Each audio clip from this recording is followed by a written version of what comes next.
All right, hey guys, Jerry from Showtime Audio. So we have this beautiful blue 2023 Volkswagen Taos. This is coming into us to upgrade the stereo system. So this has a base model stereo. Now, and we'll show you a little bit of why it's base. They're getting cheaper and cheaper with the factory systems. And the bad part is you can tell. I mean, it is a noticeable difference, and we'll show you why it sounds so bad and what they're doing in order to do that. So we also talked about, these are the speaker adapters that we made in-house, right? So these are machined. So this is 1.25 inches of mounting depth. Now we always deaden around the speaker, and we also used threaded plush nuts. So they're threaded rib nuts, and now instead of being riveted in place, it is bolted in place with M4 hardware. We also use these connectors, so it allows us to plug it in and unplug it basically just like the factory. So if you need to service it, it's that you remove the entire assembly and then you just plug it back in. So we're not cutting any of the wiring. It's all 100% reversible. I want to show you Christian's amazing work here. So in the vehicles, typically on Volkswagens, when they have an amplified system, the amp either lives here or on the driver's side. So we put ours here. And then as you can see, all the wires are braided, dressed, labeled. There's ferrules so that the connections don't fail. Everything is wire tied down. And then this board is gonna be mounted. There'll be a cover that hides all the adjustments, but just wanted to show you. This is the factory harness. See this with the tape? And this is our harness.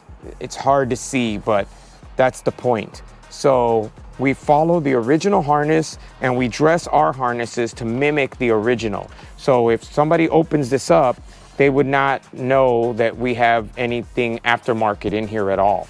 So again, that's the reason we think that's important, is because on a brand new car, if it goes in for service, nothing is gonna stand out and say, hey, this car's been modified, right?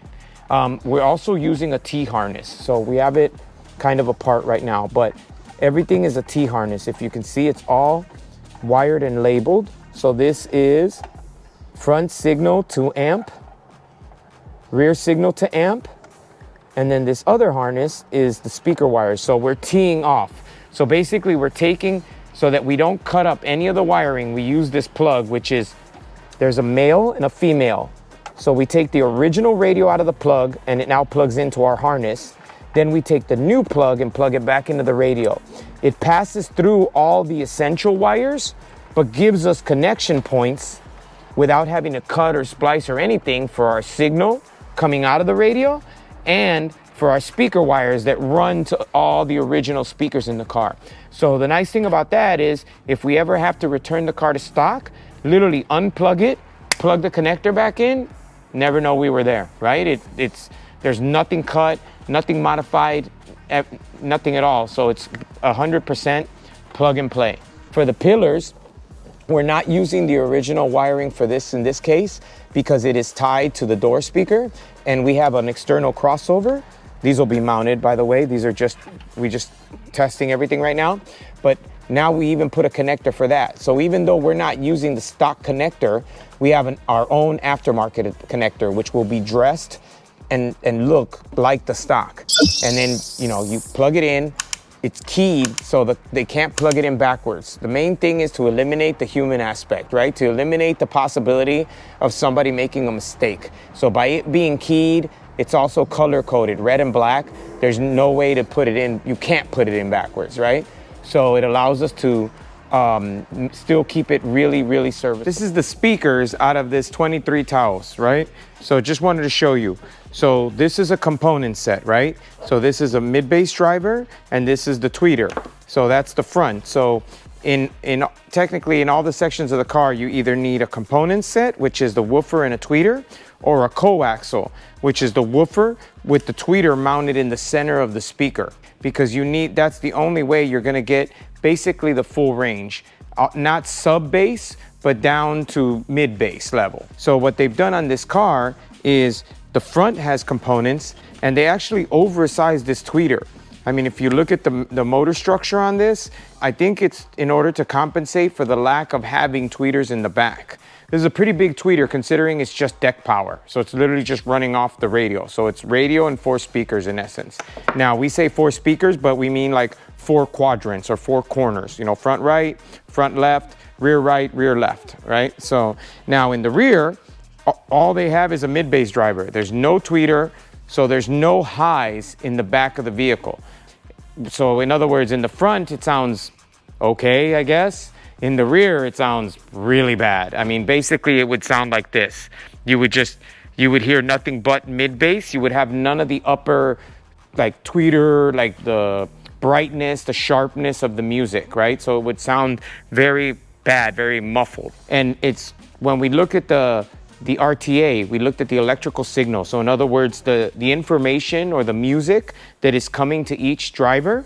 In the front, it's pretty flat, but then they roll off at the bottom because obviously they don't want you playing bass. So they don't want you playing sub bass through your speakers because they don't want you blowing them up and them having to replace them, right?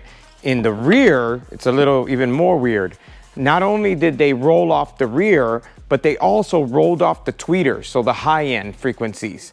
I guess because there's no tweeter back there, so there's no real need for it, but you would think that they would just allow it to play straight, and the speaker physically just can't get there. It just physically is not gonna be able to play that high anyway. But it's probably trying to conserve power or the limitation of the radio itself.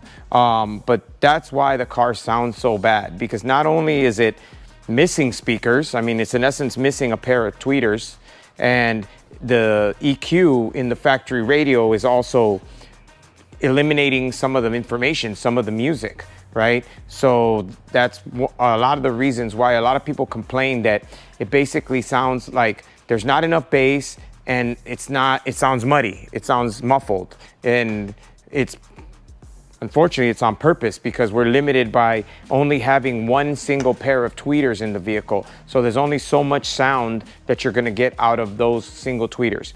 So in our case, we put Focal flax 2-ways in the front and coaxials in the rear. So now in essence, you have 4 tweeters. The 2 separate tweeters that are up in the A-pillars and the another 2 tweeters in the rear doors. So now it has a full system. We also added a sub. We actually did this new cool JBL bass hub. It's a really cool enclosure. First time we've ever done it. The client requested it, and so we wanted to do it. Basically, it goes in the place of the spare tire. On some vehicles, it can fit in the spare tire and still retain it. On some vehicles, you have to eliminate the spare tire if the floor is too low, right? But it's a great option.